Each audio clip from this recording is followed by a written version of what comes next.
भगवान शंकर के पूर्ण रूप काल भैरव।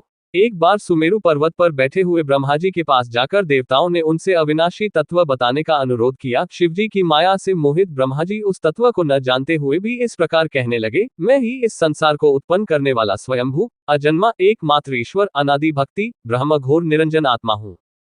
मैं ही प्रवृत्ति और निवृत्ति का मूलाधार सर्वलीन पूर्ण ब्रह्म हूँ। ब्रह्मा जी ऐसा कि पर मुनि मंडली में विद्यमान विष्णु जी ने उन्हें समझाते हुए कहा कि मेरी आज्ञा से तो तुम सृष्टि के रचयिता बने हो, मेरा अनादर करके तुम अपने प्रभुत्व की बात कैसे कर रहे हो।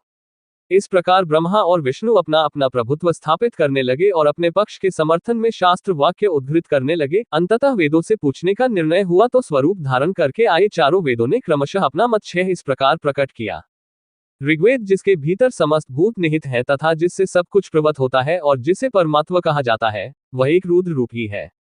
यजुर्वेद जिसके द्वारा हम वेद भी प्रमाणित होते हैं तथा जो ईश्वर के संपूर्ण यज्ञों तथा योगों से भजन किया जाता है, सबका दृष्टा वह एक शिव ही है।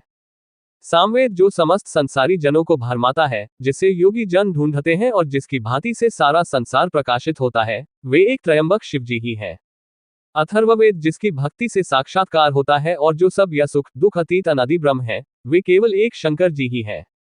विष्णु ने वेदों के इस कथन को प्रताप बताते हुए नित्य शिवा से रमण करने वाले दिगंबर पीतवर्ण धूलि धूसरित प्रेमनाथ कुवेटाधारी सर्वावेष्टित वृपनवाही निःसंग शिवजी को पर ब्रह्म मानने से इनकार कर दिया। ब्रह्मा विष्णु विवाद को सुनकर ओंकार ने शिवजी की ज्योति नित्य और सनातन पर ब्रह्म बताया, परंतु फिर भी शिव माया से मोहित ब्रह्मा विष्णु की बुद्धि नहीं बदली।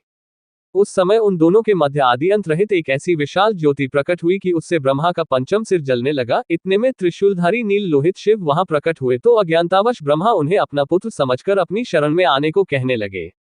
ब्रह्मा की संपूर्ण बातें सुनकर शिवजी अत्यंत क्रुद्ध हुए और उन्होंने तत्काल भैरव को प्रकट कर उससे ब्रह्मा पर शासन करने का आदेश दिया। आज्ञा का पालन करते हुए भैरव ने अपनी बाईं उंगली के नखाग्र से ब्रह्मा जी का पंचम सिर काट डाला। भयभीत ब्रह्मा शतरुद्री का पाठ करते हुए शिवजी के शरण हुए। ब्रह्मा और विष्णु दोनों को सत्य की प्रतीति हो गई और वे दोनों शिवजी की महिमा का गान करने लगे। ये देखकर शिवजी शांत हुए और उन दोनों को अभयदान दिया।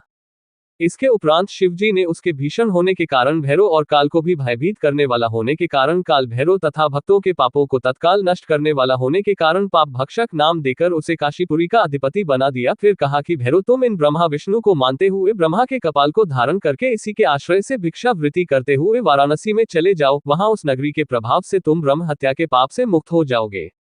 शिवजी की आज्ञा से भैरव जी हाथ में कपाल लेकर ज्यों ही काशी की ओर चले, ब्रह्म हत्या उनके पीछे पीछे हो चली।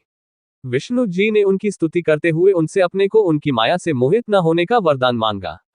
विष्णु जी ने ब्रह्म हत्या के भैरव जी के पीछा करने की माया पूछना चाही तो ब्रह्म हत्या ने बताया कि वह तो अपने आप को पवित्र और मुक्त होने के लिए भैरव का अनुसरण कर रही है। भैरव जी ज्यों ही काशी पहुंचे त्यों ही उनके हाथ से चिमटा और कपाल छूटकर पृथ्वी पर गिर गया और तब से उस स्थान का नाम कपालमोचन तीर्थ पड़ गया। इस तीर्थ में जाकर सविधि पिंडदान और देव पितृ तर्पण करने से मनुष्य ब्रह्म हत्या के पाप से निवृत्त हो जाता है।